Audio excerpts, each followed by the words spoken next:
I'm Val Curtis, the editor-in-chief at bonbonbreak.com, and I'm really excited to be here with you today at Google Plus Live Hangouts and YouTube. So BonBon Break Live is here to put a face to all of those wonderful voices you hear on BonBon Break every week, and we want to interact with you, our audience, so this gives us an opportunity to do that. If you're joining us live today, you can ask guest questions right via the Google Plus event page, through our Facebook fan page, and you can use the BonBon Break Live hashtag on Twitter, and Beth will be collecting questions to give to our special guest today. And just make sure you leave a comment in the feed today, because you will be entered for a special prize for our live viewers today from our guests. But I just wanted to let you know that JC is the animated woman, is what I was going to say. And she's created shows, web media, her blog, an app, and now a book. So here's a quick little peek. She's just giggling and cracking up and just dying 1,000 shades over there. You have such polish. You're so demure. Well, you know. Very well handled. Well, you know, you just gotta go with it. It's live, and what else are you gonna do? Yeah, the live god zapped you. It's because you wanted it. Yeah. But before we get too much into talking with JC, I want to give you a peek as to why we love her so. And we have a little collection of her work for you to see. So here we go. La la la la la la. Okay. What do I love about me? I could tell you I love my shining eyes, my glowing skin, flowing hair, charming smile, girlish figure, angelic singing voice, my fabulous culinary talents, irresistible sense of humor, undulating personalities, awesome mom skills, adorable turn of phrase, cultured palette, rock star posture, rather impressive hand-eye coordination, a nuclear-powered imagination, my brutal honesty and unwavering integrity, gravity-defying attitude, the fact that I can do the splits, multiple personalities, ability to leap tall buildings in a single bound, X-ray vision, and an uncanny gift for exaggerating. But I don't love those things, and truthfully, they're unreliable and tenuous at the best of times. So what do I love about me? If I peel away the layers, past all the stuff that doesn't really matter, and look deep inside to discover what's at the heart of me. Well, it's really dark in here.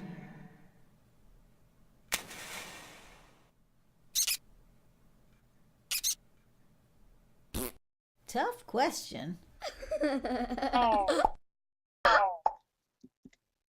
There is just so much truth in that. Oh, JC, welcome. Hi. So good to have you here. So, JC, I have to tell you, when you were first on BonBon Break with your infamous pinworm post, I was really starstruck to have you on the site. I was like, oh, JC, I have JC on the site. And I just remember thinking, what a complete genius you are. And so then we met at BlogHer, and it was confirmed. Like, we chatted basically through an entire session. And yeah, I kind of felt sorry for Guy Kawasaki. we just started chatting, and we had this awesome conversation. I mean, about something that we both feel very, it's at the core of us, is about online ethics and how honoring people's work and doing that kind of thing. And then we continued the conversation over several months now, almost a year, on late night Facebook chats. And very recently, our conversation turned to time living in a cave in Greece. And so, you want to hear that story? I do want to hear that story. Okay, there's a little bit of pipe that I have to lay to explain how it actually happened. I was escaping love gone wrong, and I fled to Paris, and I was staying with some friends in their tiny little one-room apartment in Paris, and basically I had to sleep on the floor. And somehow I had got a free Eurail pass, so I could take the train anywhere I wanted across Europe. And sharing the floor space with me in Paris was a guy named Jack Middleman, and he was a very talented musician, and he told me that I should go to Greece, JC, go to the caves. And actually, I think he more just really wanted the floor space all to himself. So I did. I went to Greece. I went on all of these different trains, and I ended up. I had no money, absolutely no money. All I had was that Eurail pass, and I think I got to Greece with the equivalent of $5, 500 drachmas in my pocket, and I stayed for almost 3 months. And there are these caves there that you can live in on this remote island called Galissas. Is that the name of the island? Armopoli. The town was called Galissas, and anyway, it was really idyllic and beautiful. And yeah, there were lots of caves, maybe about, I don't know, 10 caves there, and they were filled with the very few people who knew about them in Europe would go there. There was only a few bars. It was not touristic. I've heard that since then it's been built up by hotels, and there was a nude beach there. So how long ago was it that you did this? 27 years ago. Wow, and have you been back there at all? No, I always wanted to go back, and I've been in touch with some of the people that I knew there from Austria. And he said he went back, this one friend of mine, and he said he went back, and he said it was all built up with hotels now, and the beautiful beach where we used to go and the spring where we used to get our water was gone. So it was really sad. Yeah. That's hard when you visit places like that kind of have a unique aspect about them that's pristine, and then you wonder if you actually want to go back or keep it as it was in your memory. Keep it as it was in my memory. It was a special time for me because I was traveling all alone. I was 25 years old, and I remember walking through the wilderness in Greece and thinking I could get bitten by a snake, and I'm really far away from any help, and I'll probably die. And I was like, well, so I'm all right with that. Yeah. And fabulous. And so where in the time frame is that with your illegal roller skating experience? That was oh God, that was after. Yeah, after. Yeah, I have a dark past, a dark, wild past. I was one of those young women who was unstoppable, partying all the time. I was going to school full time and just crazy, just partying and going out with men and just having too much fun all the time. I was really into punk, and my hair was all teased out and lots of black makeup and red lipstick. And there was a group of us that were street skaters at that time. We were like punk street skaters. This was before inline skates were invented, so we used to go out and roller skate in the streets. And anytime we got a new friend added to the group, we'd have to initiate them into street skating. And that was always really funny and hilarious. So I was skating by myself one day, and the cops in Montreal didn't really know what to do with us at that time. So one would see you... A local skating gang? Yeah, well, they would see you skating on the street. They'd tell you, get off the street, it's not safe, skate on the sidewalk. And then if you'd be skating on the sidewalk, another one would see you and they'd say, get off the sidewalk, skate in the street, it's not safe, So we didn't really know what to do because it was a new thing, And one day I was out by myself and I was just skating around with these little short shorts and a white, a bright pink bustier, and my hair was flowing. Your typical skating gear. Yeah, exactly. I had knee pads and I had gloves with pads on the hands. Actual protective gear for skaters and skateboarders wasn't really invented then. So we had to wear bicycle gloves on our hands to protect your hands from falling. Nobody wore a helmet. I mean, you know, we didn't. Well, really... it would have messed up your huge hair. Yeah, exactly. Exactly. So I was skating around, and I didn't have my purse or any ID or anything like that. I just had the key to my apartment, safety pin to my shorts. So I was just skating around, and I was on the sidewalk, and I got stopped by the cops. And at that time, the cops in Montreal just had computers put into their cars, and they were really eager to use them. So they asked me what my name was, and you know, I told them my name, and they ran my name through the computer, and it said that there was basically a warrant for my arrest. Oh. And I was like, what did I do? You know, what did I do now? So what it was that I had been, the previous year I had been at this party where they were selling booze. It was Booze Can, and it was after hours party, and the police had raided that party, and there was hundreds of people at that party, and they basically gave everyone a fine. All right, everyone who was at the party got fined, and you had to go to court and, you know, pay your fine. Well, I just totally lost my piece of paper and forgot about it, and so that's why they took me in. Okay, they took me in. They put me in the back of their car, just like roller skates and all. Did they let you keep your skates on? Yeah, I didn't have my shoes. I had to. They put me in a cell, okay, in the police station, and there was nobody else. There were no other criminals or anything. And what was really funny was that it was one of the cops' birthday, and so they had a birthday cake, and they were all singing happy birthday to this cop, and they gave me a piece of cake. Oh my God, I just love this vision of you, seriously, of you in like these hot pink shorts and a bustier and skates in a jail cell, eating birthday cake nonetheless. Yeah, I know. That was cool. That was very cool. And my uncle came and he paid my fine for me and bailed me out, you know. Thanks, Uncle!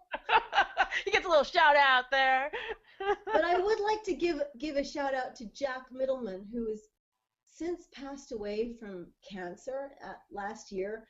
And, you know, F you cancer, because he was a great musician. I don't think he ever really knew how much it changed my life. What he said, go to Greece, JC, live in a cave, you know, because it totally did. It made me brave. It made me so much more independent, and I was able to mend my broken heart and all that. Thanks, Jack, wherever you are. Well, a really quick reminder to our viewers, leave a comment in the feed, because we are going to be giving away a copy of JC's new book, The Last Snowman, and some Toon swag for one of our live viewers, which means she's going to do a personalized caricature of you. So make sure you're leaving a comment as you're watching the show, because you will be eligible to win that. We'll be picking someone as soon as the show is over, and we'll be announcing it through our social media channels. So make sure you do that today. And we do have some questions for you, JC, here. So the first one is, what is your best advice for traveling alone?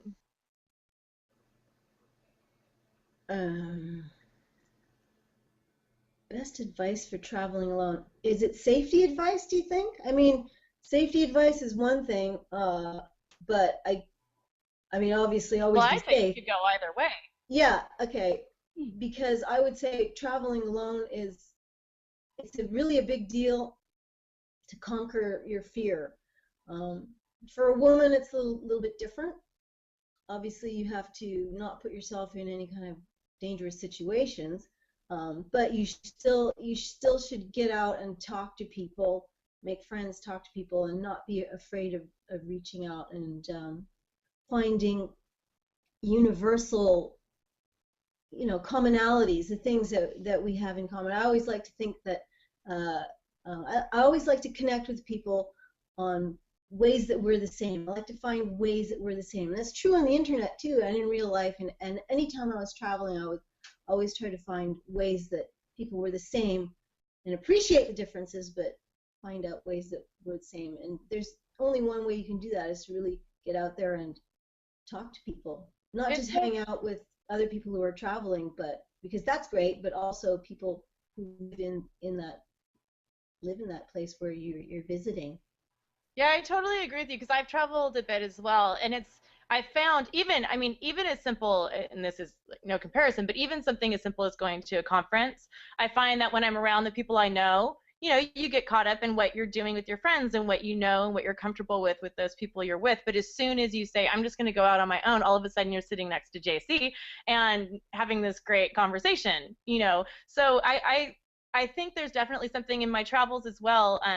I did the same thing where even when I was traveling with the group, I would set myself on my own sometimes, because the experiences that you have when you're on your own are just, you put yourself into a different space, and it pushes you for sure.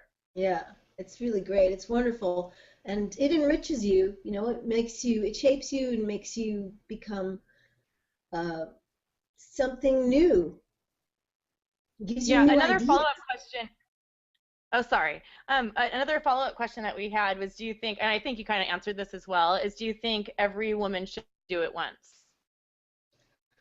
Yeah, I think that everyone who wants to should, because not everyone wants to, right? You can't really enforce that vision on everyone. But if you want to, but you're too scared, you should find a way to do it so that you can be brave about it, because it is really amazing. Even just baby steps, go somewhere not too far away. Go to the cafe on the corner by yourself. Yeah, it's true. It's that whole saying about people feeling weird of like going to a movie by themselves, right? Yeah, I actually have never been to a movie by myself. I've lived in a cave in Greece, though. And you've been in a jail cell in skates, baby. Yeah. The scariest thing that probably happened to me, well, yeah, that was in Paris. We're not going to talk about that. Actually, that wasn't scary. That was more what? But I'll leave that for another time. Maybe I'll actually blog that one. No, probably the most dangerous thing that happened to me in Greece was getting into my sleeping bag one time and having a snake slide out of it just before. So after that, we would stomp on our sleeping bags, before getting into them, because you can't see. It's nighttime, right? I mean, you just managed to get back to the cave in the pitch dark. There's no lights. You don't have a flashlight, right? You're just going by the moonlight and the starlight. You get back to the cave and find your sleeping bag and, tromp all over it with your shoes on, and then wait a couple of minutes and then get in it. That's crazy. No snakes, thanks. I've had crabs in my sleeping bag. Yeah. Like literal crawling crabs. So the last question that I want you to go really quickly is, somebody asked, what's your favorite city to travel through? Favorite city to travel through? I guess it's always the most recent one. For me, that was Chicago. I had a lot of fun there. Because BlogHer was there last year, but the best part about visiting Chicago was that I was able to explore it with my friend Neil. I don't know if anybody knows. Oh, Neil's watching right now. He just popped up and he said, he said, so you weren't lying about the flu, JC.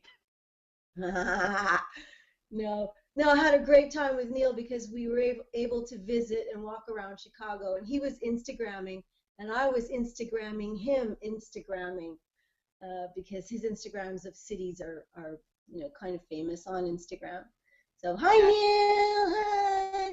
Yeah, if you seriously follow him I'll put up his link to his Instagram file later. He's amazing, incredible photographer, really incredible photographer. Yeah, great blogger too. It's really good with dialogue and funny conversations between himself and body parts. Citizen of the Month. Let's give Neil a big shout out. Bet you don't expect that, Neil? Who else can I give Well, a shout out to?